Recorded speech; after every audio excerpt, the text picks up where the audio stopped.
Agent Jack Harlan, an assassin specializing in staging crime scenes, successfully assassinates a Mexican drug lord in Los Angeles by faking a car accident. After the mission, he receives an order from the organization Shadow Veil to eliminate his mentor, Marcus Hale, on suspicion of betrayal, plunging Jack into deep internal conflict. The chapter ends with an unexpected encounter with Ryan Hale, Marcus's son, who is burning with vengeance. The jarring screech of metal echoed on Highway 101 at midnight. Under the flashing neon lights of Los Angeles, a sleek black SUV shot forward like a rocket, its wheels grinding on the pavement slick from a brief shower. Inside, Carlos Mendoza, a notorious drug lord from the Mexican border, with a cocaine network stretching from Tijuana to the dark streets of Hollywood, was laughing loudly on the phone, his voice hoarse with tequila. The shipment's on time. Mi amigo. Mexico's gonna swallow this city whole. No one knew that death was waiting for him just around the next curve. At the cold hands of Jack Harlan. Jack, a tall figure with close-cropped brown hair and a chiseled face like granite, sat behind the wheel of a disguised cargo truck. He was an artist for Shadow Veil, a clandestine organization that eliminated criminals the law couldn't touch. Jack's past was a deep scar, a former SEAL who lost his wife and child in a Mexican cartel bombing 8 years ago. Now, he lived for revenge, turning murders into perfect accidents. His heart beat steadily, without a ripple. Quick, clean, forget, he muttered, his eyes glued to the rearview mirror. The moment came. Mendoza sped through the curve, his SUV swerving to the right. Jack slammed the gas, the truck plowing straight into the target's rear. The impact was like thunder, glass shattering, metal twisting into a heap of scrap. Mendoza's SUV skidded on the wet pavement, flipped onto its side, then crashed into the concrete guardrail. Flames erupted from the engine, engulfing the cabin in an instant. Jack stopped the truck 100 yards away, stepping out in a black leather jacket, the night wind whipping his face with the acrid smell of burning rubber. He scanned the scene. No traces, no cameras, just a car accident caused by a drunk driver. Mendoza's men would think so. They always thought their boss was immortal. Jack slipped through the roadside bushes, disappearing into the suburban darkness. He rode a powerful motorcycle south, the cool Pacific wind blowing through his jacket. Arriving at a secret garage in Long Beach, he changed clothes, torched the old bike, and took a call from Derek Voss, the head of Shadow Veil. Good work, Harlan. The money's been transferred. Get some rest. Derek's voice was smooth as velvet, but Jack felt the coldness beneath it. He hung up and drove a silver-gray sedan to his safe house in Malibu, where the night sea whispered a gentle lullaby.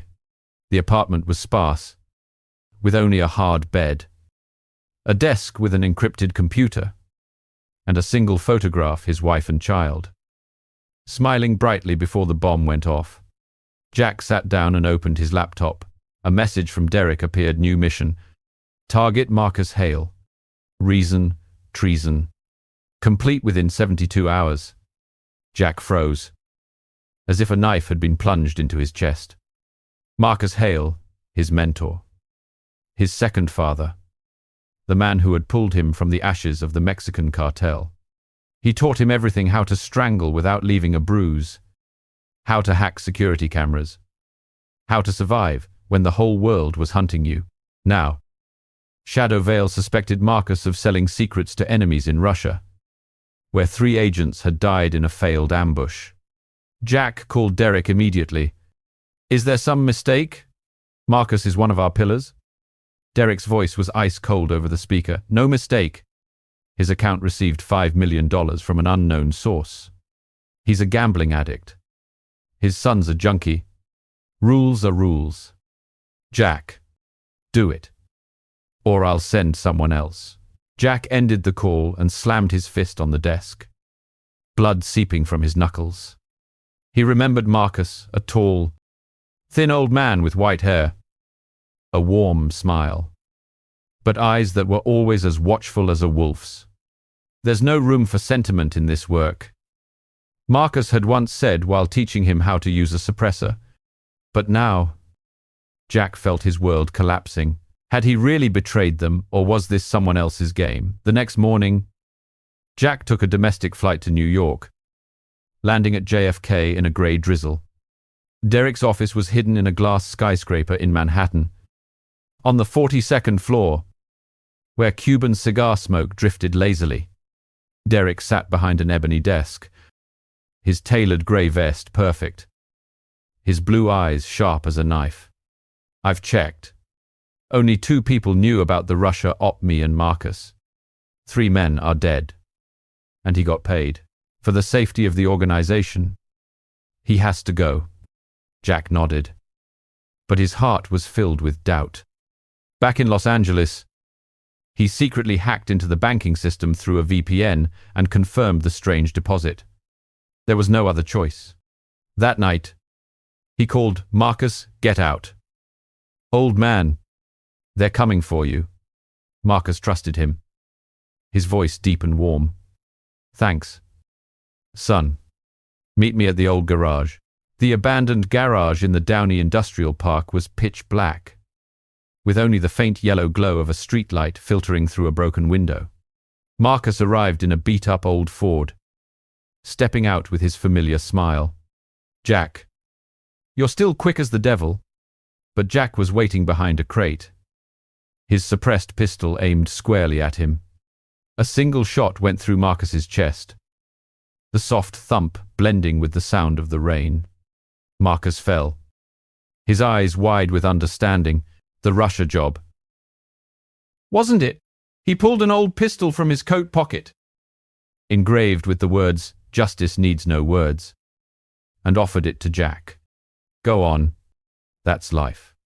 Jack fired a second shot, ending it quickly. He buried Marcus's body under the garage floor, his heart heavy as lead, the rain washing the blood from his hands. The quiet funeral was held at Hollywood Forever Cemetery, under the shade of lush, ancient trees. Ryan Hale, Marcus's son, stood by the grave, a gaunt figure with messy black hair, his eyes bloodshot from booze and grief. Ryan had been a junkie, living off his father. And now he had lost everything. The house was foreclosed, his future shattered. "My father was murdered," Ryan whispered, clenching his fists. He was determined to get revenge. His first lead, a local gang that Marcus used to work with. That night, Ryan opened fire on their hideout in Skid Row, the gunshots echoing through the dark alleys. But Jack emerged from the shadows, his iron grip clamping down on Ryan's wrist. "Stop it. A kid. You want to die for nothing." Ryan spun around, coming face to face with Jack under the flickering neon light. "Who are you?" Jack didn't answer, just pulled him from the scene. His heart a storm of conflict. Ryan Hale, his mentor's son, was now a ticking time bomb. Would he become suspicious, or would this quest for vengeance drag Jack back into hell? Jack saves Ryan from an ambush by a local gang in Los Angeles, revealing a part of Marcus's past and agreeing to train him in order to keep an eye on him. They begin firearms and close-quarters combat training in the Catskill Mountains near New York, where Jack struggles with the memory of firing the fatal shot that killed his mentor. Ryan gradually shows talent, but suspicion about Jack begins to grow from vague details. The last gunshot echoed in the dark Skid Row alley, the smoke from the barrel mingling with the thick, metallic smell of blood. Ryan Hale struggled in Jack Harlan's iron grip, his face flushed with rage and cheap liquor. "Let me go. They killed my father," Ryan growled, trying to break free. But Jack didn't budge, the muscles rippling under his black jacket holding the boy like a vice. Under the flickering neon of a torn billboard, the local thugs, goons with faded cartel tattoos on their arms, lunged from the darkness, knives glinting in their hands. They were remnants of a network Marcus had once dismantled, now hunting his son for revenge. Jack scanned them. 3 of them, armed with crude but deadly weapons. "You want to die because of this trash," he whispered in Ryan's ear, his low voice full of authority, without waiting for an answer. Jack spun around and swept the leg of the first man who charged. He tumbled, his knife clattering on the cracked concrete. The second man slashed with his knife, the steel blade flashing under the dim yellow streetlight. Jack dodged, his muscular arm grabbing the man's wrist, snapping it with a sharp twist, the crack of bone mixing with the sound of the Los Angeles night wind. Ryan stood frozen, watching Jack move on, the third man like a ghost, a jab to the throat that made him buckle, an elbow to the temple, and a final judo throw that slammed him into a puddle of stagnant water. In just a few seconds, all 3 men were down, groaning in spreading pools of their own blood. Jack picked up the old pistol from Ryan's hand, the one he had used to fire wildly, and tucked it into his own waistband. "They didn't kill your father, kid. Marcus Hale didn't die at the hands of gutter rats like these." He pulled Ryan out of the alley, his movements swift but cautious, avoiding the curious eyes from the dark windows of the dilapidated buildings. Jack's black SUV was waiting at the end of the street, its engine humming softly. They sped onto the Iton freeway, the night wind whipping through the open window, carrying the salty smell of the distant Pacific. Ryan was panting, leaning his head against the seat, his hands trembling. "You knew my dad. What did he do to die like that?" Jack drove in silence, his mind reeling with the memory of the Downey garage, the soft thump of the gun. Marcus's eyes wide with understanding. He glanced at Ryan, a skinny 23-year-old with messy black hair and the same blue eyes as his father, and decided to reveal a part of the truth. "Marcus was my mentor. He worked for a clandestine organization, taking out guys like Mendoza, but he was suspected of betrayal. And his death wasn't simple." Ryan slammed his hand against the car door, the sound echoing in the small space. "Betrayal? My dad wasn't like that. I'll find who killed him. Even if it kills me," Jack sighed internally, his hands tightening on the steering wheel. He was so much like Marcus, hot-headed, inexperienced, but with an unquenchable fire. "Don't be reckless. You'll be dead before you get close to the truth. Stay at my place for now. We'll figure it out." They stopped at a roadside diner, its pink neon light casting a glow on the old, scratched wooden table. Ryan sat across from him, holding a cup of black coffee, his eyes still bloodshot. "Who are you? Really? How did you know about the old garage?" Jack looked him straight in the eye, his voice as steady as an assassin's heartbeat. "I'm Jack Harlan. Marcus saved me from a Mexican cartel 10 years ago. I lost my family to them. Now, I repay that debt by surviving." Ryan lowered his head, a tear rolling down his cheek and mixing with his coffee. "My dad used to talk about a protege who was like a brother." "Was that you?" Jack nodded, his heart heavy. "Yes. And I'll help you find the truth, if you learn how to survive first." Back at Jack's Malibu house, a secluded villa surrounded by dense trees and infrared cameras, he let Ryan stay in the guest room. That night, Jack lay on the sofa, his eyes wide open, staring at the dark ceiling. Memories flooded back Marcus, teaching him how to stage a scene, laughing loudly when he missed his first shot. No room for sentiment in this work, Jack. But don't forget why you're doing it. Now, he was the one who had shot him. The next morning, Ryan woke with a headache, wandering through the villa, his eyes landing on the pistol on the table, Marcus's gun, with the faded engraving.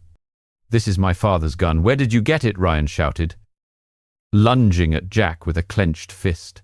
A hand-to-hand fight broke out right in the middle of the spacious living room. Ryan threw a right hook, but Jack dodged it easily, countering with a low kick to his knee. Ryan fell but sprang back up, using a karate chop he'd learned from the movies, a wild slash with his hand. Jack blocked it with his forearm and then threw him to the polished hardwood floor. "Stop, I got it from the scene. Marcus gave it to me before he died." Ryan lay there, gasping for breath, tears streaming down his cheeks. "You were there. Why didn't you save him?" Jack sat down beside him, his voice as somber as the night sea. "I couldn't. The organization gave the order, but I'll teach you, so you don't end up like me." Ryan wiped his face, his eyes flashing with determination. "Teach me. My father chose you instead of me. Now, I'll become you to get my revenge." Jack hesitated. Taking on a student was a deadly risk, especially Marcus's son, but if he didn't, Ryan would die for nothing, and the guilt would kill him. "All right, but remember, no emotion. Vengeance will eat you alive first."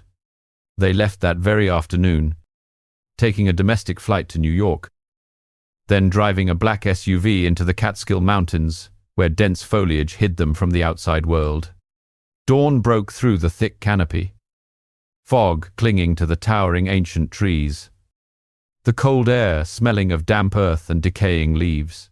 "This place is safe," Jack said, opening the trunk to get a case of weapons, a Glock pistol, an AR-15 rifle, a combat knife, and punching bags. First lesson shooting, not just to hit a target, but to survive. He set up a target from an old beer can. 20 yards away, Ryan held the Glock, his hand trembling slightly. Firm grip, deep breath. Aim for the heart. His first shot missed, the bullet lodging in the rough bark of an oak tree. Jack shook his head. Again. Focus.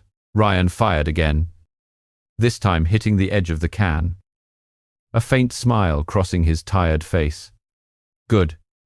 Just like his father," Jack thought to himself, but didn't say it. A pang of guilt hitting him as he remembered the final shot. The training was as relentless as a storm. Jack taught him quick reloads, transitioning from the pistol to the AR-15 in a real fight. "You have 2 seconds. Any longer, and you're dead." They practiced shooting on the move, running through the underbrush, ducking low branches, then firing. Ryan fell a few times, his scraped knees bleeding onto the dead leaves, but he got right back up. "Does it hurt?" Jack asked, a rare note of concern in his voice. "I'm fine. I have to be stronger." In the afternoon, they moved to hand-to-hand combat. Jack taught the basics: chokeholds, hooks, low kicks. Don't use brute force. Use leverage. They sparred lightly. Ryan charged, throwing a straight punch. Jack dodged, countering with an elbow to his shoulder. Ryan fell, panting. Again he yelled, his eyes bright as a forest fire. During a break by a small campfire, smoke drifting lazily through the leaves, Ryan asked about the past.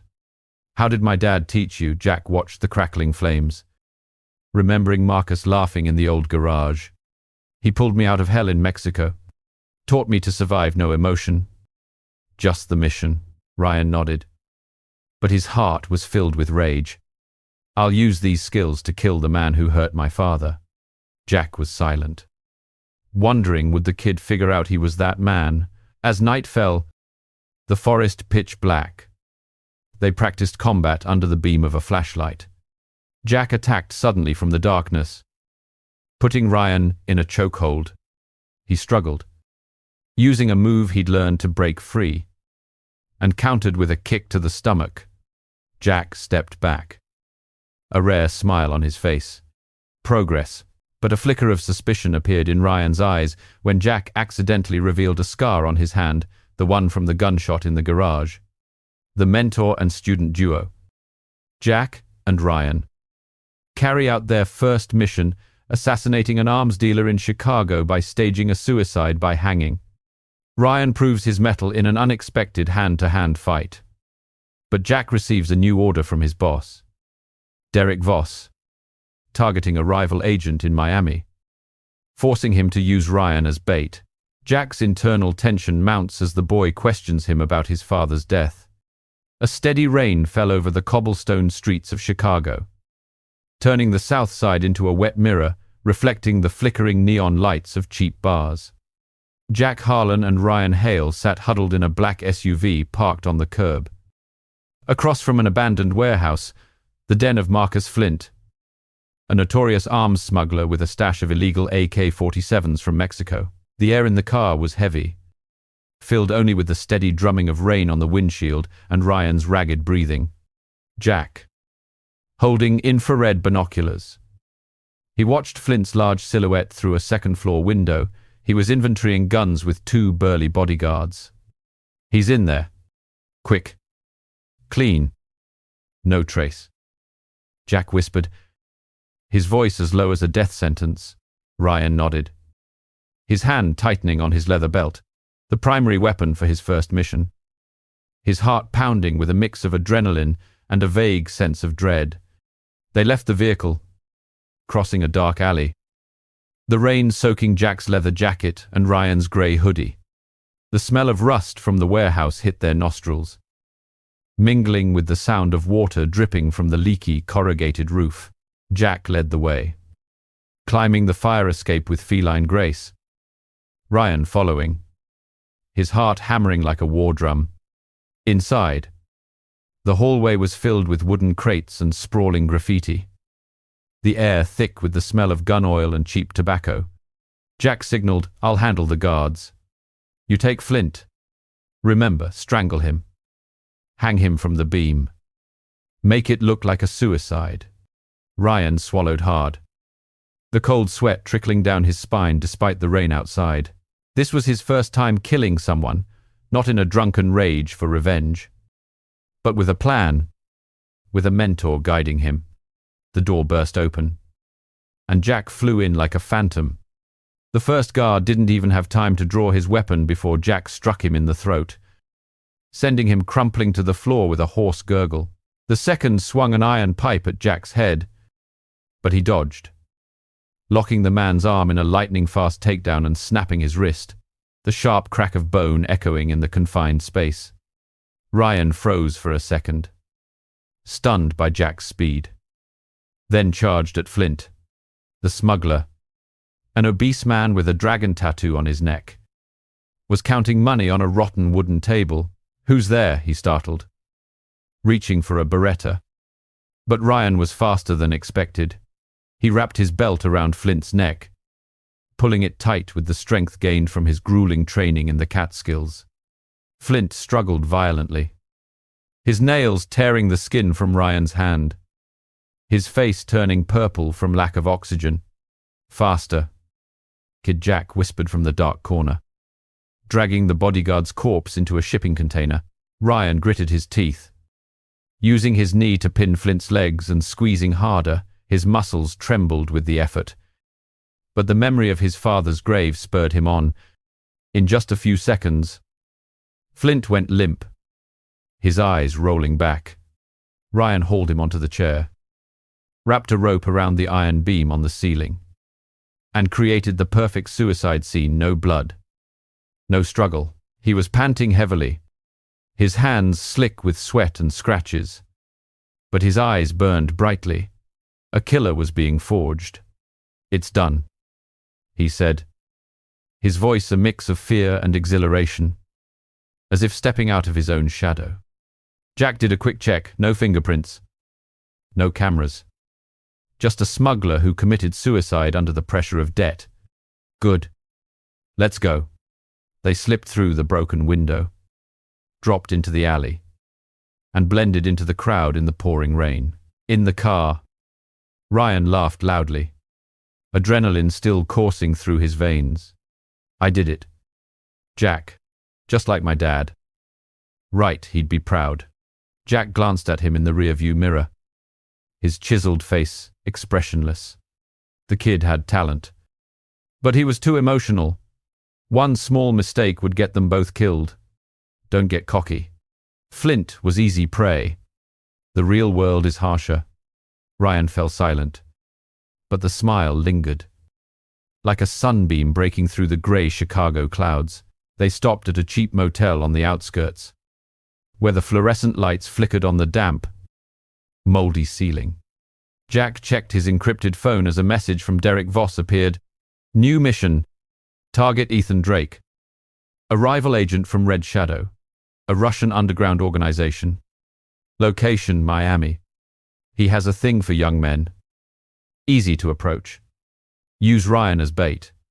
Jack frowned, his knuckles turning white as he gripped the phone.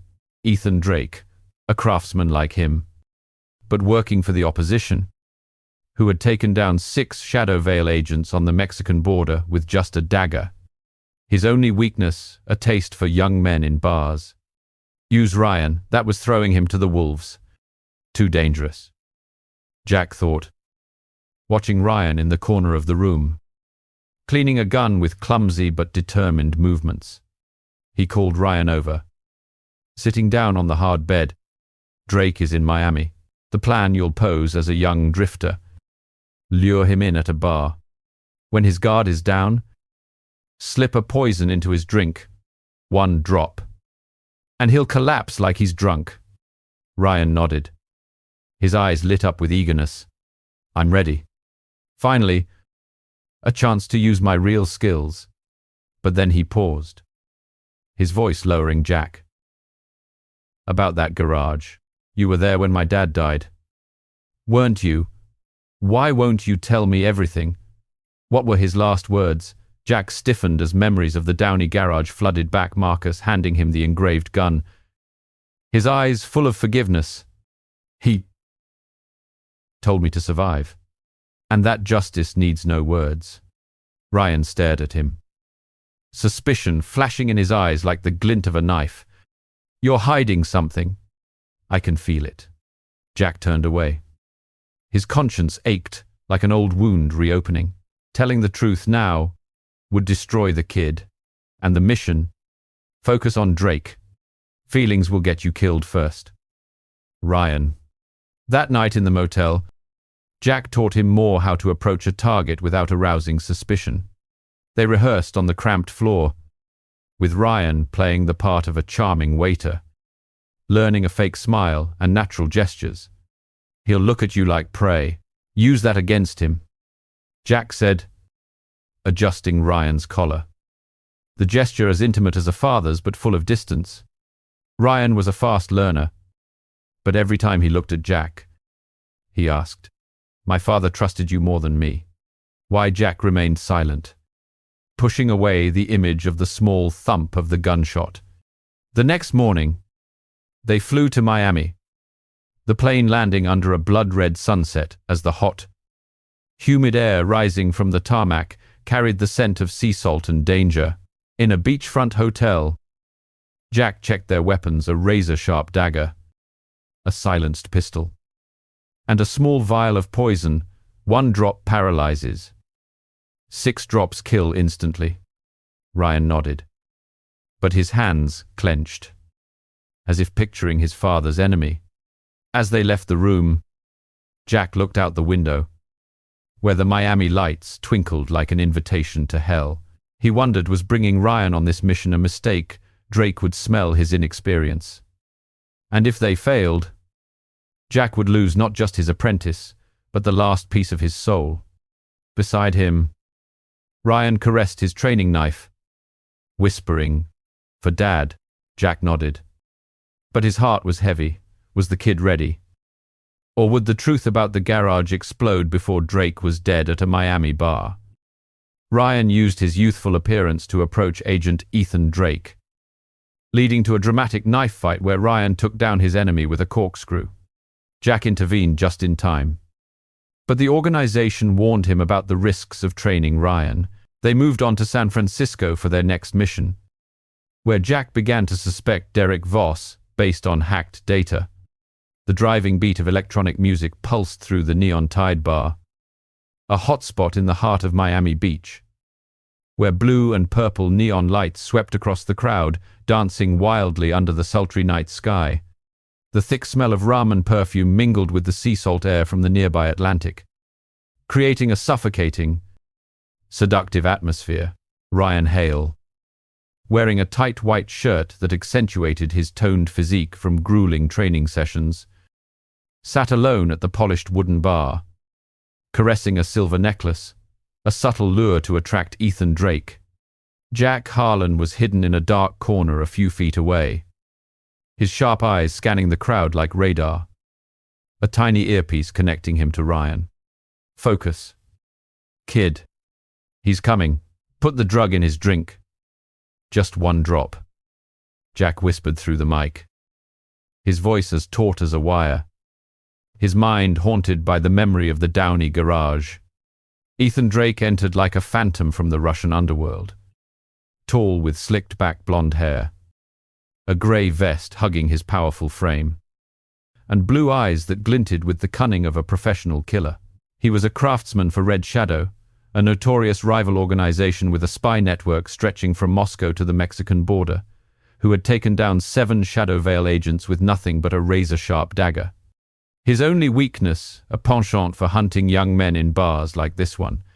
Ryan sipped a non-alcoholic cocktail, cast an accidental glance at Drake, and offered a seductive smile he'd learned from their rehearsal at the Chicago motel. The necklace glittered under the neon lights, catching Drake's eye immediately. He smiled and approached, his deep voice carrying an Eastern European accent. Nice necklace. Kid, where'd you get it? Ryan turned, feigning surprise. His heart pounded, but his voice was calm. A gift from an ex-boyfriend. Do you come here often? I'm Ryan. Jack clutched the vial of poison in his leather jacket pocket, cold sweat trickling down his spine despite the cool air conditioning. The plan was simple. Ryan would offer Drake a drink. Slip one drop into the glass. The drug would paralyze him for a few minutes, making him look like he'd had too much to drink. But Ryan, instead of following orders, let his emotions take over. He laughed loudly, striking up a long conversation about life in Miami, dragging it out as if to prove his mettle. Stop talking. Kid, do it now. Jack growled into the earpiece, but Ryan ignored him, the adrenaline from the Chicago job making him overconfident.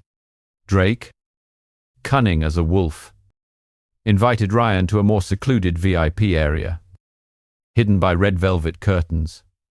It's too loud out here. Come with me. Kid. Ryan nodded, stood up, and followed Drake into the corner, where the dim light from a crystal chandelier illuminated deep red leather chairs. Jack followed from a distance, weaving through the dancing crowd, his heart beating faster than ever. If Ryan failed, they would both become targets of Red Shadow, and he wouldn't forgive himself. In the VIP area, Drake's tone suddenly changed, his smile vanishing. You're no civilian, are you? You reek of a killer. He drew a dagger from his sleeve, the thin steel blade flashing in the dim light. 8 inches long and engraved with a Russian bear emblem.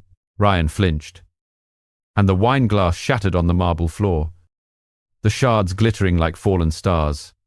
The fight exploded in an instant. Drake lunged, slashing across Ryan's chest. He dodged back, his back hitting a glass table, but the knife grazed his shoulder, tearing his shirt as blood seeped out, dark against his skin. Ryan cried out in pain and kicked low at Drake's knee, but he blocked it with his muscular shin and countered with a hook to his jaw. The sound of bone-meeting flesh echoed as Ryan fell backward, rolling across the liquor-soaked floor. Jack, from the shadows beyond the curtain, wanted to rush in, but he held back, clenching his fists until his knuckles were white. This is your test. Ryan, survive.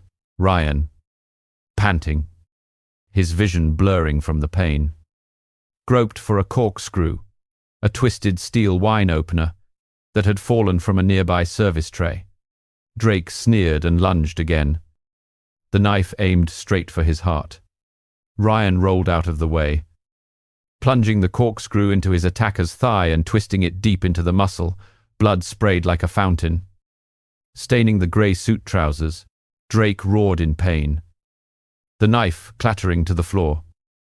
But he didn't fall. His other hand clamped around Ryan's throat, lifting him off the floor. "You're dead." Kid Ryan struggled, driving his knee into Drake's stomach, then twisted the corkscrew deeper into his thigh, pulled it out, and stabbed him again in the shoulder. Blood splattered across the red velvet walls as Drake let go and collapsed, his eyes rolling back in a spreading pool of blood. Ryan staggered to his feet, the bloody corkscrew falling to the floor with a sharp clang. Jack burst through the curtains, pulling him out of the VIP area before the crowd's screams brought security running. "You idiot! Why didn't you use the poison?" Jack snarled into the earpiece, dragging Ryan into the alley behind the bar, where the hot, humid Miami night air hit them like the devil's breath. They jumped into an SUV and sped off into the night, the city lights twinkling behind them like a reminder of the fragile line between life and death. In the car, Ryan clutched his shoulder, blood soaking his shirt. But he laughed loudly. "I did it! Jack, I killed him, with my bare hands." "No poison needed." Jack glanced at him, his chiseled face a mask of anger mixed with worry. "You almost died because of your arrogance." Drake wasn't Flint. "And next time, you follow my orders." They returned to their cheap beachfront hotel, the waves of the Atlantic whispering against the frosted glass window. Jack bandaged Ryan's wound with a first aid kit, his hands trembling slightly, a rare sight. "You have talent, but you lack discipline. The organization won't forgive mistakes." Ryan lowered his head, but his eyes still burned with fire. "I wanted to prove myself. For my dad, he would have been proud." Jack fell silent as memories of Marcus flooded back. He had once warned about arrogance. "It kills faster than a knife." That night, a message from Derek Voss appeared on Jack's phone. "Drake is done. But using the kid was a risk. Harlan, don't let emotions compromise the mission." New mission: Andrew Holt, a religious con artist in San Francisco. He's a drug addict. Easy to approach. "Clean it up." Jack frowned, a sense of unease washing over him. How did Derek know so much about Ryan? He quickly hacked into the shadow veil system on his encrypted laptop, and data flashed on the screen, strange transfers from Derek to an account in Russia, coinciding with the fatal agent ambush. What is he hiding? Jack thought, his heart pounding. Suspicion about his boss began to form, like a crack in a windshield before a storm. The next morning, they took an early flight to San Francisco, the plane gliding through white clouds under a grey sky and landing in the thick fog that shrouded the Golden Gate Bridge, a shimmering icon of hazy yellow lights. The chilly air, smelling of sea salt and roasted coffee, hit them as they left the airport. In the rental car, Jack glanced at Ryan, who was fast asleep, a white bandage on his shoulder. "You okay?" Kid Ryan woke up and nodded. "Ready." "Who's Holt?" Jack gave him a brief on the target, a fake pastor who conned millions from his followers, but his heart was heavy. The hacked data haunted him. Was Derek involved in Marcus's death? And if so, what would he do about Ryan, the son of the mentor he had killed? The San Francisco fog swallowed the car, a warning of the secrets about to explode. The mission to assassinate the religious con artist Andrew Holt in San Francisco failed, leading to a chaotic shootout on rooftops and through ventilation shafts. Jack and Ryan barely escaped. But Ryan's injuries and mistakes led Jack to discover that an agent presumed dead in South Africa was still alive, planting seeds of doubt about Derek. The chapter closes with a confrontation on an airport shuttle bus, revealing a conspiracy involving Marcus. The thick fog was like a grey curtain enveloping the steep streets of San Francisco, turning the Golden Gate Bridge into a hazy phantom under the dim yellow lights of dusk. Jack Harlan and Ryan Hale stood on the roof of an old building in the Mission District, the cold wind from the bay whipping against their faces, carrying the scent of sea salt and exhaust fumes. Below, through the misty glass of a luxury penthouse, Andrew Holt, the fake pastor, with a silver beard and a phony smile, was preaching to his mesmerized followers. His shrill voice echoing from speakers, "The Lord will bless you if you donate." Holt had scammed millions of dollars from the desperate, using the money to fund his private drug habit. Jack checked his gear, a mini camera mounted on the glass, a silenced Beretta, and a vial of a drug that would induce a fatal overdose. "He's a needle addict. The plan: inject him. Make it look like he overdosed," Jack whispered, his sharp voice cutting through the whistling wind. Ryan nodded, his eyes flashing with a mix of excitement and anxiety from the wound on his shoulder that still ached from Miami. But he clutched the vial in his hand, determined to prove himself. Earlier, in a seedy hotel by the bay, Jack had read the message from Derek. "Voss Holt is the target. Use the kid if you have to. But be careful, he's a liability." That warning made Jack more uneasy, especially after seeing the hacked data, the strange transfers from Derek to Russia, which coincided with the fatal ambush. He knows too much about Ryan, Jack thought, looking at the kid who was cleaning a dagger under the flickering fluorescent light. But he said nothing, instead pushing the training harder: how to inject the drug without leaving a trace, how to evade security cameras. Ryan was a fast learner, but every time he looked at Jack, he asked, "About the garage? How did my dad die? You saw everything." Jack dodged the question, his conscience twisting like an old knife wound. Later, "Kid, focus on surviving first." Now, on the rooftop, they rappelled down on a thin rope, their movements as silent as feral cats in the thick fog that obscured them from the watchtower. Inside, the penthouse was lavish, sparkling crystal chandeliers, deep red Persian rugs, and a crowd of followers sitting in rapt silence under Holt's sermon. Jack attached the mini camera to a crack in the glass, observing the pastor, his obese frame, his slicked back hair, sitting alone with a burly bodyguard in a back room. "He's getting his fix. Wait for the guard to leave," Jack signaled, his voice a whisper in the tiny earpiece. Ryan nodded, his heart thumping, cold sweat soaking his black hoodie. The opportunity came. The guard left the room to take a call in the hallway. Jack picked the lock on the glass door with a thin tool, and the two of them slipped inside like ghosts into the air, thick with the smell of cheap perfume and stale cigarette smoke from scattered ashtrays. Holt, preparing a syringe on a walnut table, looked up with a start. "Who's there?" he yelled, his hand trembling on the needle.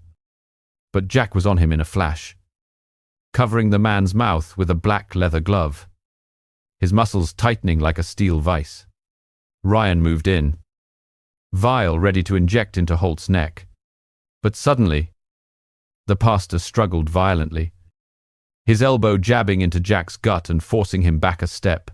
The syringe clattered on the marble floor and shattered, the anesthetic mixed with Holt's cocaine, creating an unexpected chemical reaction.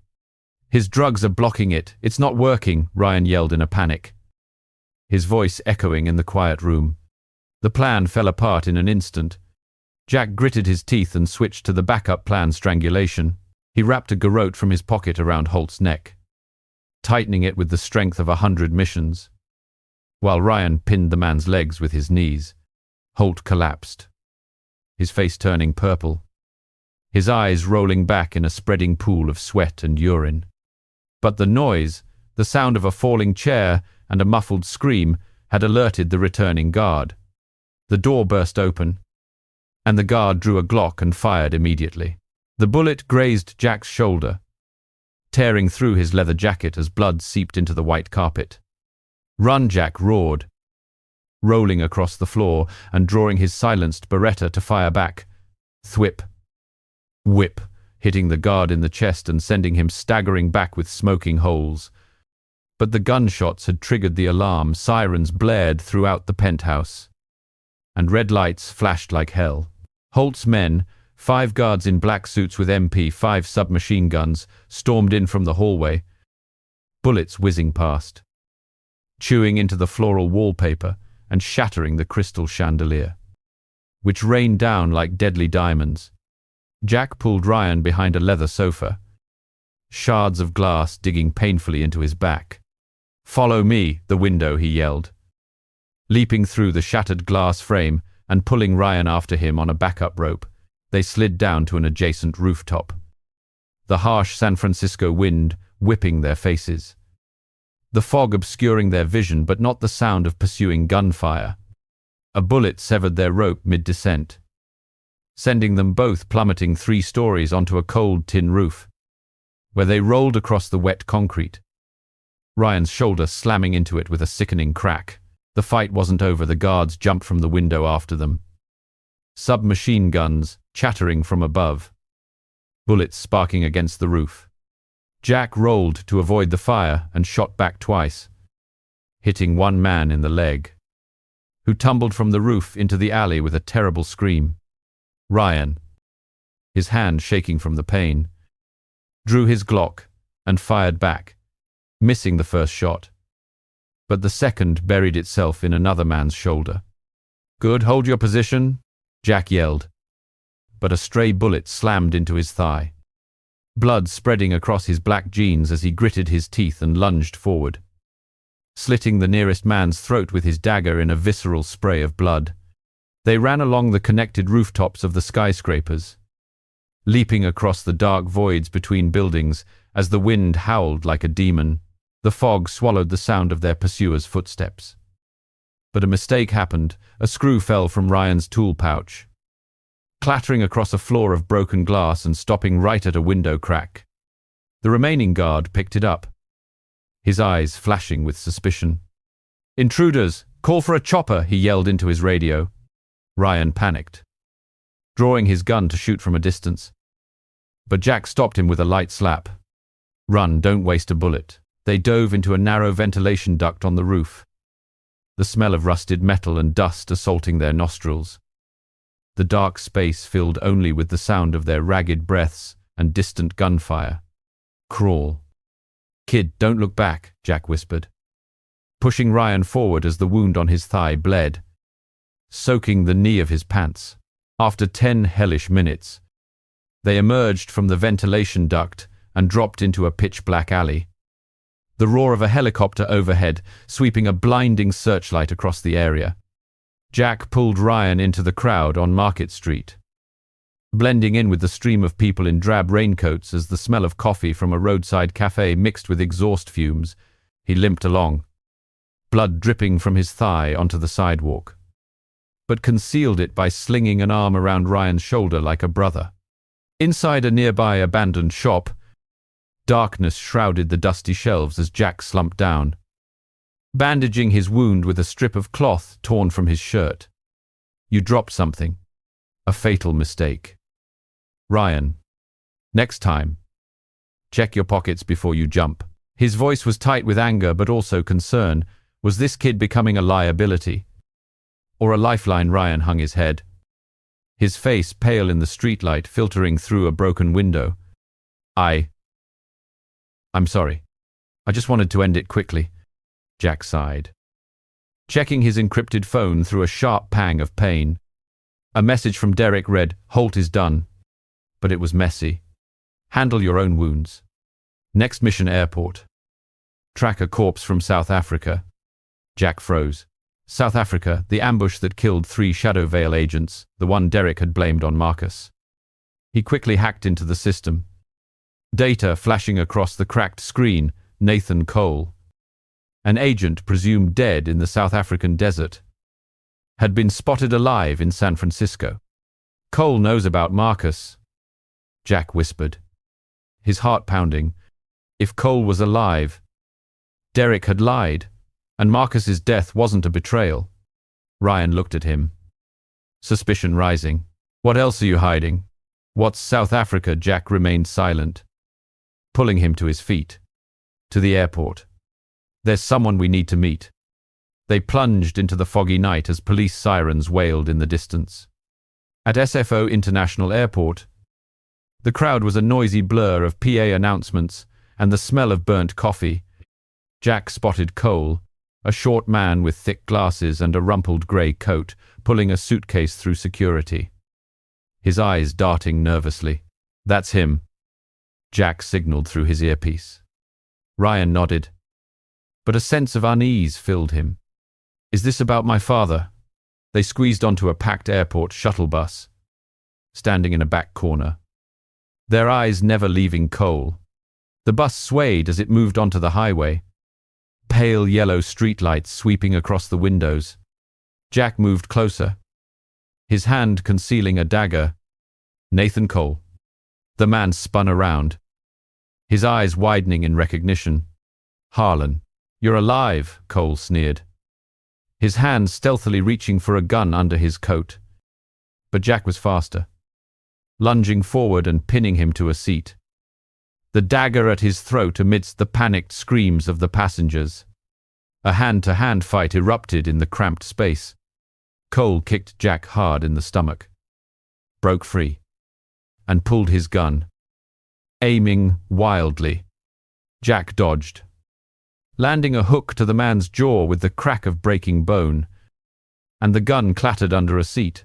Ryan rushed in to help from behind, but Cole slammed him against a cracked window with a jarring crash. Jack roared, locking Cole in a chokehold with his muscular arm. Talk! Who was behind the South Africa job? Cole gasped for air, his nose bleeding. Derek. He paid me $3 million to kill the other 4. He wants control of Shadow Vale. Marcus. He knew too much. He was about to expose him. Jack tightened his grip, his eyes bloodshot. Marcus wasn't a traitor. Cole shook his head weakly. No. He was a thorn in Derek's side. The confession hit like a lightning bolt from a clear sky. Jack had killed Marcus because of a lie. Cole seized the moment, stabbing a knife into his shoulder. Blood sprayed, and Jack released his grip.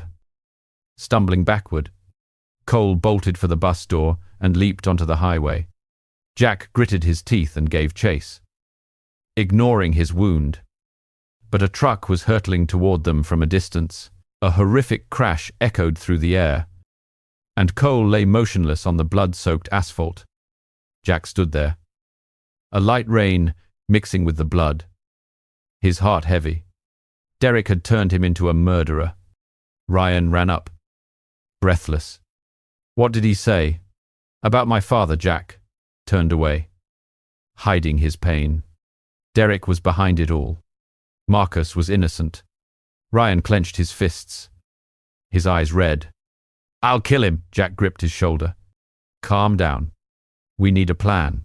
But inside, he knew this truth would destroy everything. Would Ryan ever forgive him when he found out who pulled the trigger? Jack and Ryan infiltrate a villa in Mexico to kidnap Derek's lawyer and extract information about his stronghold in Russia. An intense close-quarters battle amidst smoke grenades leads to a direct, challenging call with Derek. Ryan pressures Jack to reveal more about his father. But Jack continues to hide the painful truth, fracturing the trust between them. A light rain was still falling on the highway leading out of San Francisco, turning the windshield into a smear of water under the pale yellow streetlights. Jack Harlan drove the rented sedan at a steady pace, the wounds on his shoulder and thigh from the Holt incident still throbbing with pain every time he shifted gears. But he hid it by gripping the steering wheel until his knuckles turned white. In the passenger seat, Ryan Hale sat huddled, his hand gripping a Glock, his eyes bloodshot with hatred after Cole's confession. Derek Voss. He killed my father. We're flying to Mexico now. Right, Ryan growled, his voice trembling with a mixture of rage and betrayal. Jack glanced at him in the rearview mirror, his angular face weary in the dim light from the dashboard. Not so fast, kid. He has a lawyer in Tijuana, Miguel Reyes. We grab him. Get the location of the stronghold in Russia. That's the first step. Ryan slammed his hand against the car door, the sound echoing in the cramped space. First step, I want to end him now. You knew all along, didn't you, about the garage, about the shot? Jack was silent. The memory of Marcus falling hitting him like a knife. But all he said was, later. For now, we survive. The car sped into the night, heading for a red-eye flight to Mexico, where the desert awaited with its deadly secrets. They landed at Tijuana Airport at dawn, the dry air carrying the smell of desert dust and border-crossing truck exhaust. Reyes's villa was hidden among the rugged hills on the outskirts of Mexico, a veritable fortress with high walls and a watchtower sweeping an infrared searchlight. Jack and Ryan lay in ambush on a high ridge, observing through binoculars. Neon lights from the villa illuminated a deep blue swimming pool, and guards in black patrolled with AK-47 seconds slung over their shoulders. Reyes is on the second floor, in his office. We grab him, sedate him, and get the Russia address, Jack whispered, his voice as cold as the desert wind. As he checked his gear, a sharp dagger, a silenced pistol, a vial of sedative, and 2 smoke grenades. Ryan nodded, but his eyes were full of suspicion. You taught me everything, but you hid the truth about my father. If Derek had told you to kill him, would you have done it? Jack froze, not answering, and simply motioned for them to crawl down the hill. The trust between them was fracturing like broken glass, and he knew the truth about the garage was a ticking time bomb. They cut through the barbed wire with small pliers, their movements fluid as they dodged the sweeping searchlight. The desert air was dry in their throats, the smell of dust mixing with the scent of tequila drifting from the luxurious villa. Jack led the way, moving into the backyard like a ghost, plunging his dagger into the first guard's throat before he could scream. Warm blood sprayed onto his hand as the body crumpled behind a cactus. Ryan followed, his heart pounding, drawing the knife from his belt. They slipped in through a dark cellar door, the pungent smell of machine oil and cigarette smoke hitting them, and a marble-tiled hallway led them to the second floor. Jack picked the lock on Reyes's room with an electronic tool and burst in. The middle-aged lawyer, wearing thick glasses, was sitting behind an ebony desk, speaking in a shrill voice in Spanish on the phone. "Who's there?" Reyes shouted, reaching for a gun in his drawer, but Jack lunged forward, covering his mouth with a gloved hand, his muscles tightening like a vice. Ryan quickly tied the man's hands with rope, his eyes blazing with fury. "Talk. Where is Derek Voss, the stronghold in Russia?" Reyes's face went pale as he shook his head in panic. "I don't know. He uses encrypted communications." Jack pressed the knife to Reyes's throat, the cold steel touching his skin. "If you don't talk, your family in Tijuana will pay the price." "What school does your daughter go to?" It was a bluff. He had no photo. "Just a tactic." But Reyes cried out, his voice breaking. "Moscow. Under an abandoned factory, on the outskirts. Code 47 Alpha, spare me." Jack nodded and injected the sedative into his neck. Reyes collapsed, his eyes rolling back onto his messy desk. But a mistake had been made. Reyes's scream had triggered the alarm. Sirens blared throughout the villa, and searchlights lit up the desert like day. "Run!" Jack roared, pulling Ryan into the hallway. But a group of guards, 6 burly men with machine guns, charged up the stairs, gunfire erupting like thunder. An intense close-quarters battle erupted in the narrow hallway. Jack threw the first smoke grenade, and thick white smoke spread like a poisonous fog, obscuring their vision. The sounds of coughing and Spanish curses echoed as Jack charged through the smoke, landing a hook to the first man's jaw. Bones cracked, and he fell backward into a table. Ryan, panicked but agile, slashed his knife across the second man's arm, blood spraying and staining the white smoke red. "Cover my back," Jack yelled, dodging a burst of machine gun fire, rolling across the cold stone floor and firing 2 silenced shots into the third man's chest. Bullets whizzed past, embedding in the wall, sending plaster flying like desert snow. A guard rushed Ryan from behind. Wrapping a muscular arm around his neck, Ryan struggled, driving his elbow into the man's gut, then twisted and stabbed his knife into his thigh. Blood spreading through the smoke, Jack turned back to help, taking the man down with a sharp judo throw, his neck snapping with a dry crack. They dashed out of the hallway, the smoke chasing them, and threw the second smoke grenade for cover. "Second floor window," Jack ordered. Pushing Ryan through the shattered glass frame, they both landed on the roof of a truck parked in the courtyard below, rolling across the thin, creaking metal. Ryan's ribs aching from the impact. The roar of a helicopter grew louder in the distance, its searchlights sweeping across the rocky desert. The guards pursued them from the window, their machine guns firing in bursts, bullets sparking against the truck. Jack pulled Ryan into a patch of cacti, dodging the gunfire, and fired back. Taking one down from a distance, the bullet pierced his head through the smoke and dust. "You okay?" he asked, his voice hoarse from the smoke. Ryan nodded, but his hand was trembling. "I saw how you shot. It's exactly like you described in the garage. You were there." "Jack, why didn't you save my father?" Jack froze, not answering, and just pulled him behind a large boulder, his heart racing as the truth began to bleed out like an old wound. In a nearby shallow cave, they waited for the helicopter to leave. A small fire crackling in the pitch-black desert. Jack took out his encrypted phone and called Derek directly. Reyes talked. "Moscow. Abandoned factory. 47 Alpha. You've got nowhere left to run. Voss." Derek's dry laugh came through the speaker. Smooth, but venomous. "Very good. Harlan. But you don't understand. Marcus had to die to keep the secret. $1 million. And we end this quietly. Ryan. He's just a pawn." Jack gritted his teeth, his eyes burning. "The money is worthless paper. I want justice for Marcus." He hung up and threw the phone into the fire.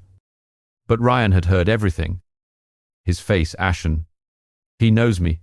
And you called my father by his first name. Tell me everything." "Jack, you shot him."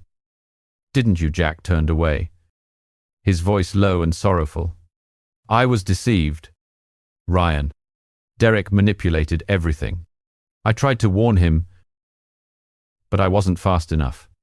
Ryan gripped his knife, his eyes flashing with cold suspicion. "You hid this from me from the beginning. If you're the one who killed my father, I'll finish you myself in Russia." Jack was silent, his heart as barren as the desert. Their trust was broken. But the journey wasn't over. Moscow awaited with blood and betrayal. The desert wind whistled through the rocks, like Marcus whispering, "Justice needs no words." The mentor and his student attacked Derek's convoy on a snowy Moscow road, using a truck and buses to create a chaotic and intense firefight. They corner and eliminate Derek in a tragic hand-to-hand battle. But Derek's confession reveals that Jack was the one who killed Marcus. Ryan turns his gun on Jack, forcing him to choose between justice and loyalty. A razor-sharp wind blew through the snow-covered streets on the outskirts of Moscow, where an abandoned factory stood like a grim concrete fortress under the faint moonlight. Jack Harlan and Ryan Hale hid behind a crumbling brick wall, their breaths turning to white mist in the freezing air, their eyes fixed on Derek Voss's armored convoy leaving the underground base. 5 black SUVs, their headlights cutting through the night like scythes, their engines roaring in unison with the wind whistling through the old factory smokestacks. "Jack, wearing a thick, fur-lined coat. Did a final weapons check, an M4 rifle with a suppressor, the dagger engraved with "Justice from Marcus," and 3 explosive grenades. He's in the middle vehicle. We strike fast. Don't let him escape, he whispered, his voice hoarse from the cold and the guilt from the Mexican desert that still haunted him. Ryan, his eyes bloodshot from lack of sleep and hatred, nodded and tightened his grip on his Glock. But his gaze toward Jack was now distant.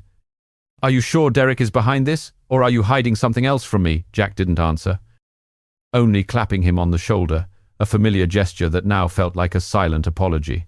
Ryan's suspicion was like falling snow, slowly building into a blizzard. The plan had been carefully prepared over 2 days of hiding in a damp suburban Russian apartment. Jack had rented 2 old buses and a large truck, positioning them on the highway leading into the city, their engines idling. Waiting for the signal, they jumped into the first bus, Ryan taking the driver's seat, his hands trembling from the cold, while Jack assembled his M4 with machine-like precision. When the convoy arrives, ram the lead vehicle. "I'll handle things from the outside," Jack ordered, his eyes scanning the frosted windshield. Ryan tested the accelerator, the tires crunching on the snow. "And what if you're part of this? What if the garage was you?" Jack spun around, his voice tight. "Focus, kid. One wrong move and we're both dead." Derek's convoy appeared in the distance, its headlights blazing like demonic eyes, speeding toward the deserted highway. Ryan floored it, and the bus slammed into the lead vehicle. The shriek of metal on metal echoed. Glass shattered everywhere, and the first SUV flipped onto the white snow, rolling several times before coming to a stop with smoke billowing from its engine. Jack leaped from the bus amidst the chaos, rolling through the biting snow that soaked his clothes, and fired a burst from his M4 at the second vehicle. Thump, thump, thump. 2 guards crumpled out of the windows, their blood staining the pristine snow a deep red. Ryan rammed the bus into the third vehicle, sending it careening into a steel guardrail, and a loud explosion erupted as the leaking gas tank ignited, bright orange flames illuminating the dark night. Jack ran alongside the convoy and threw a grenade at the 4th vehicle. The explosion shook the ground, sending shrapnel flying like a blizzard, as guards from the last car jumped out, firing RPK machine guns. Bullets sparked against the brick wall near Jack. He took cover behind the burning SUV and returned fire with precision.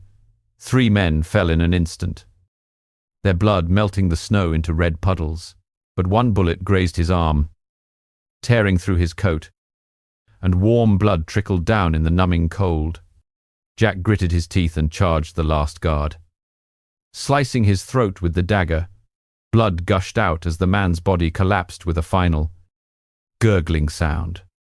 Ryan got out of the bus and ran to help through the heavy snowfall, shooting down a man who was aiming at Jack from a distance. "Watch out!" he shouted, his voice muffled by the wind. Derek, now trapped in the middle vehicle, tried to open the door and escape, his black suit rumpled and covered in snow. Jack rushed forward, kicked the door open with his heavy boot, and dragged him out like a wounded animal. Derek Voss, his silver hair a mess, his face contorted by cold and fear, sneered amidst the battle. "You don't get it. Harlan. Marcus had to die to protect Shadowvale's secrets. I did it for the organization." Jack punched him hard in the face, his bloody fist making the sound of a nose breaking. "Justice doesn't need lies," he roared. Remembering Marcus's engraved gun, Ryan stood behind them, his Glock aimed squarely at Derek, his hand shaking with adrenaline and hatred. "You killed my father. Tell me why." Derek coughed up blood, a venomous glint in his eyes. "It wasn't me, kid. It was Harlan. I gave the order, but he's the one who pulled the trigger in the garage. I tricked him. But the blood is still on his hands. The confession was a knife to the heart. Ryan spun around, his eyes wide with horror and betrayal, and aimed his Glock directly at Jack. You shot my father." Jack stood frozen, the knife still at Derek's throat, his face pale in the light of the burning vehicle. "I was set up. Ryan. Derek manipulated everything. The South Africa job. The fake money. I tried to warn him. But the order came. And Ryan screamed, tears freezing on his cheeks. "You lied. You taught me. You saved me. But you're the one who killed him. I trusted you." He pulled the trigger. But Derek used the chaotic moment to shove Jack aside and dash toward the last intact vehicle.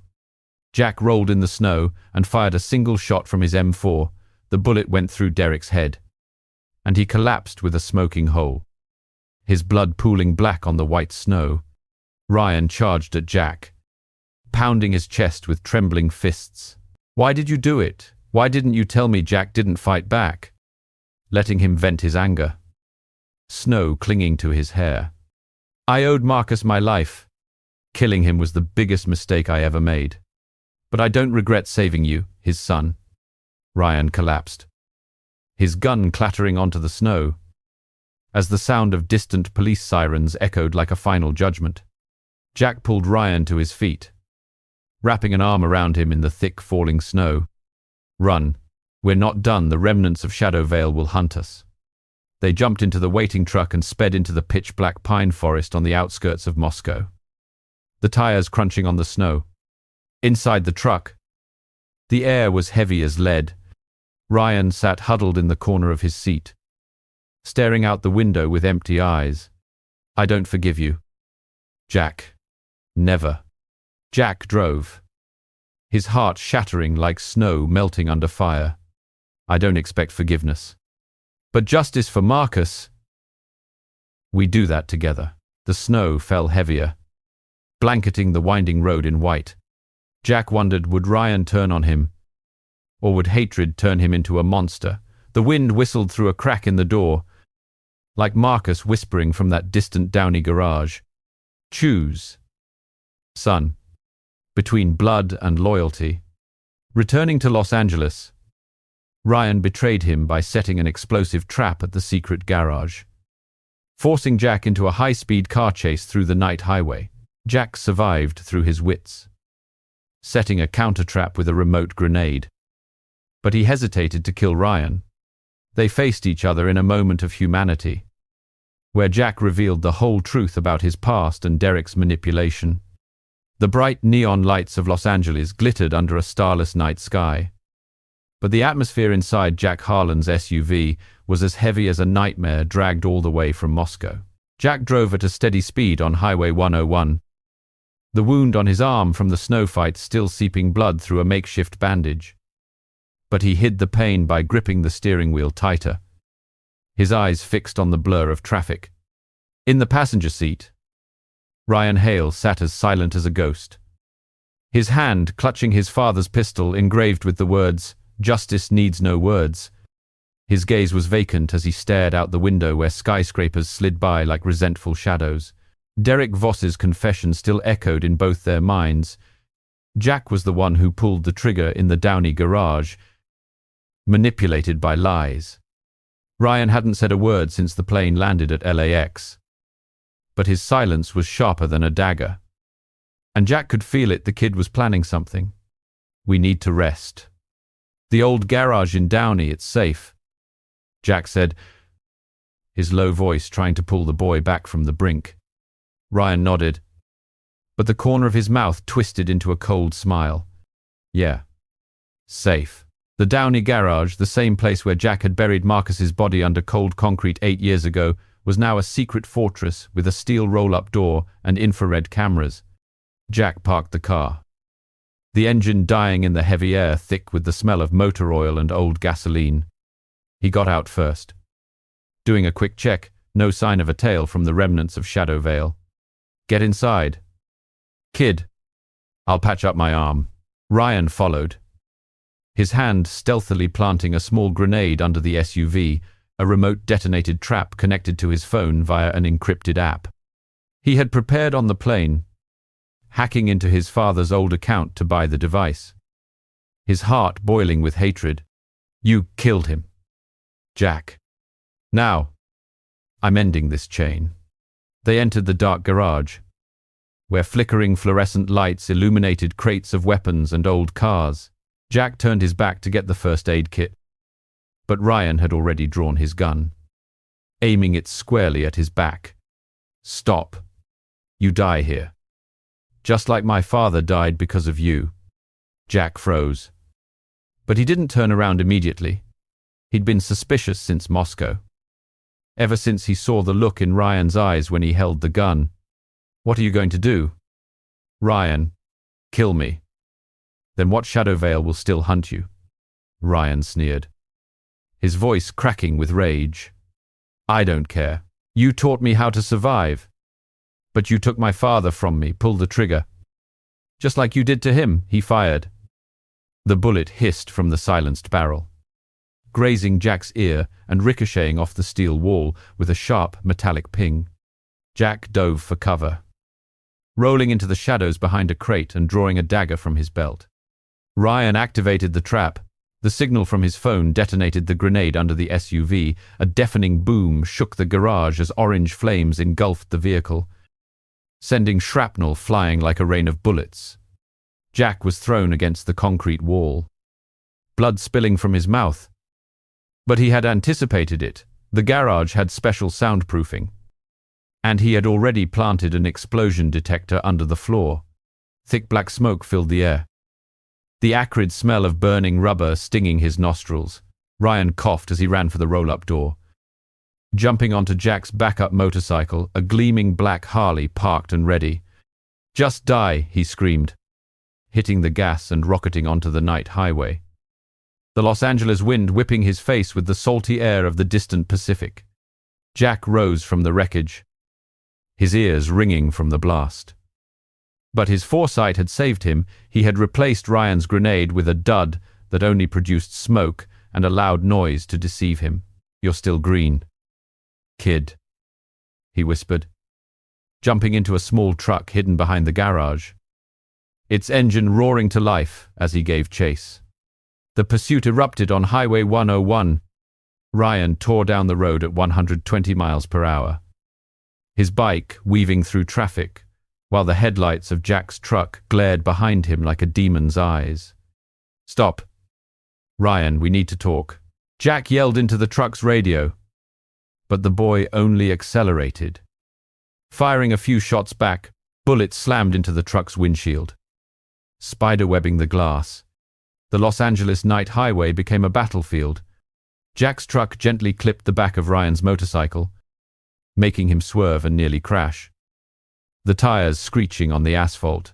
Ryan retaliated by darting into the fast lane, dodging a massive semi-truck, then fired at Jack's tires, but Jack dodged in time, the truck swerving right and scraping against the metal guardrail with a shower of sparks. You can't escape, Ryan roared over the radio, his voice laced with pain. Jack, blood from his old wound dripping onto the steering wheel, activated his counter-trap, remotely, through his encrypted app. He detonated a small charge he had planted on the motorcycle earlier, not to kill, but just enough to jam the rear chain. Ryan's bike skidded across the pavement, and he was thrown through the cloud of smoke from the explosion, tumbling into the roadside bushes with a sickening thud of flesh and bone. Jack stopped the truck and got out, gun raised. But he hesitated. He didn't shoot. Ryan lay there, gasping for breath, his gun a few feet away, his eyes filled with tears and blood from a gash on his forehead. Kill me. Like you killed him. Jack knelt, not touching his gun, his voice as low and sad as the night wind. I'm not going to kill you, Ryan. Never. He helped the boy sit up against the highway guardrail. The sound of distant traffic, a reminder of a world that never stopped moving. In a rare moment of humanity, amidst the blood and fire, Jack told him everything, his voice breaking for the first time. I lost my family to a Mexican cartel. Marcus saved me, taught me to survive, turned me into an artisan. But Derek, he hacked a fake account, framed your father for betrayal. I tried to warn him, but the order came too fast. I fired, watched him fall, and my world collapsed. Ryan listened. His fists clenched, but he didn't strike. Tears carving paths through the grime on his cheeks. Why didn't you tell me? I learned from you, trusted you like a father. Jack looked at him, his eyes bloodshot under the pale yellow streetlights. Because I was afraid of losing you, the last piece of Marcus's soul. My atonement is protecting you. Derek is dead. But the remnants of Shadow Vale are still hunting. Together, Ryan was silent for a long time, the wind whipping his face with the sharp scent of the sea. Then he gave a weak nod. He picked up his gun but didn't aim it at Jack. Not forgiven. Not yet. But I need to know everything. For real justice. They got to their feet, Jack helping Ryan back to the truck, its engine roaring as they drove into the Los Angeles night. But Jack knew the crack was already deep, and the organization's remnants would not be merciful. He wondered, did this moment save anything? Or was it just the calm before a bigger storm? The highway stretched endlessly before them, like their journey full of blood, betrayal, and a fragile sliver of hope. Ryan offered partial forgiveness, but they were both hunted by the remnants of Shadow Vale in New York, leading to a street battle with gunfights and martial arts on the Brooklyn Bridge. Jack sacrificed a part of himself to protect Ryan, revealing his true motive. Everything he did was to atone for Marcus's death. The chapter ends with their decision to stand together against a greater power. The faint light of a New York dawn filtered through the gleaming glass skyscrapers of Manhattan, but the air in the makeshift Brooklyn apartment was as thick as the fog rolling off the East River. Jack Harlan sat at an old wooden table, redressing the wound from the Los Angeles highway chase, dried blood flaking from beneath the white gauze. Ryan Hale stood by the window, looking out at the bustling traffic on the Brooklyn Bridge, an icon of steel stretching over the water like a dragon, his hand gripping his father's engraved pistol, his eyes still shadowed by the confession in the Downey garage. I don't completely forgive you, Jack. But I need you to finish this. Shadow Vale isn't dead, they'll hunt us. Ryan's voice was hoarse, a mix of hatred and something fragile, like snow melting in weak sunlight. Jack nodded, his angular face a roadmap of battle scars. They know about Moscow. The remnants have a base in New York, a new leader, Victor Kane. We'll send assassins. We strike first. Ryan turned, his eyes flashing with resolve. Together. For my father, it was a partial forgiveness, not an embrace, but a silent oath forged in blood and fire. They left immediately, driving a rented black sedan through the crowded streets of Brooklyn, the smell of roasted coffee and bagels from roadside shops mixing with exhaust fumes. Jack hacked into Shadow Vale's system on an encrypted laptop on his thigh. Data flashing across the screen. Victor Kane, a former agent, now leading the remnants, was holding a meeting in a warehouse near the Brooklyn Bridge with a team of elite assassins from Russia. There are 10 of them. We'll ambush from the east side of the bridge, Jack said, his voice steady but his gut tight with worry. Ryan was still green, and he wouldn't let him die like Marcus. Ryan nodded, checking his Glock. I'm ready. No more mistakes.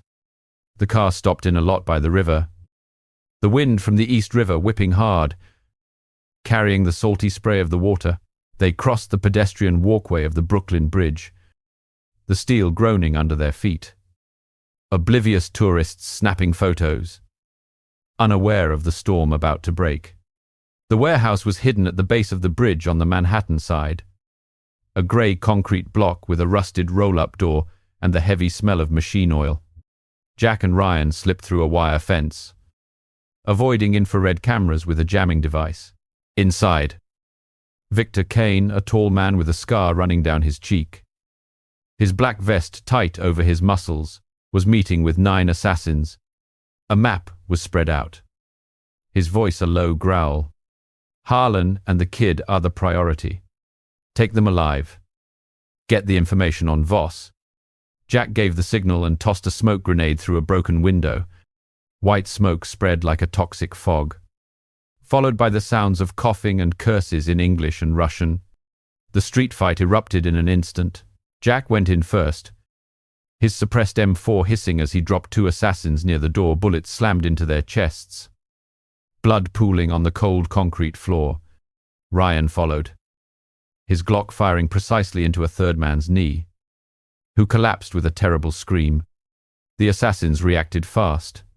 4 of them pulled Uzi submachine guns, bullets whizzing past and sparking against the metal walls. Jack rolled behind a crate, returning fire and taking down one from a distance. But a stray bullet grazed his shoulder, tearing through his leather jacket and drawing dark red blood. "Get behind the crate, I'll handle Kane," he yelled, charging into the smoke to engage a burly Russian assassin in close quarters combat with his dagger. Steel clashed on steel as Jack dodged a horizontal slash, countered with an elbow to the man's throat, then took him down with a sharp judo throw, plunging the knife deep into his neck. Blood gushed like a fountain as the body collapsed. In the other corner, Ryan fought 2 men hand to hand. He ducked a hook, kicked low at the first man's knee, then kneed the second in the stomach. But the man countered with an iron pipe. It slammed into Ryan's arm with a sickening crack, and he fell back against an oil drum, pain searing through him like fire. Victor Kane charged into the fray from the meeting room, his Beretta pistol aimed right at Ryan. "The Hale kid, you'll die for your father," he fired, the bullet sparking against the metal drum near Ryan. Seeing this, Jack moved like a ghost through the smoke, shoving Ryan out of the way. But taking the second bullet himself, it tore through his left shoulder, ripping muscle and spraying blood across his shirt.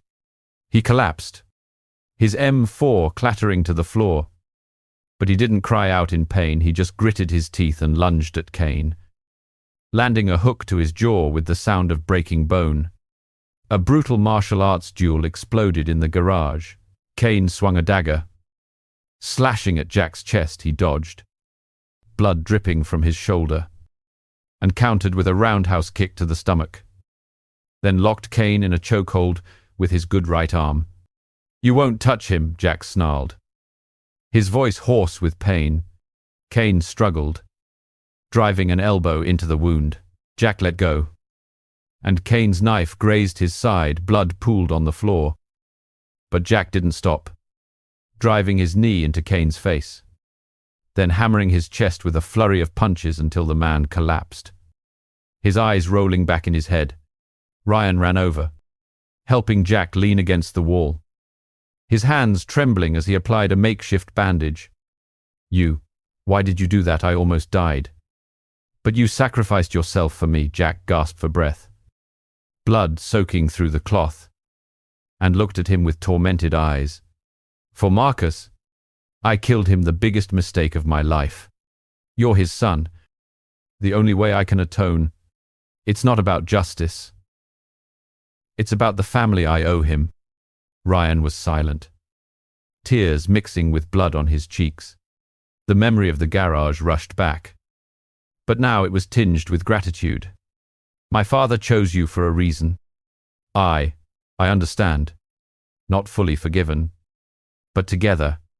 They stood up amidst the bodies and smoke as police sirens wailed in the distance on the Brooklyn Bridge. Jack picked up his M4, his voice low. "Shadow Vale has a bigger headquarters in Chicago. We keep fighting." Ryan nodded, gripping his gun. "Together. For my father. For you." The wind from the East River blew through the broken garage, carrying a new breath, not an end, but an oath to fight a greater darkness. Jack wondered, would atonement be enough? Or would the blood keep flowing above them? The Brooklyn Bridge stood tall, a silent witness to their unfinished journey.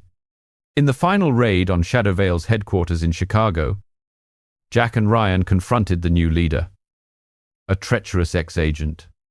The climactic battle combined close-quarters combat, gunfights, and explosive traps, leading to Ryan's tragic death to save Jack.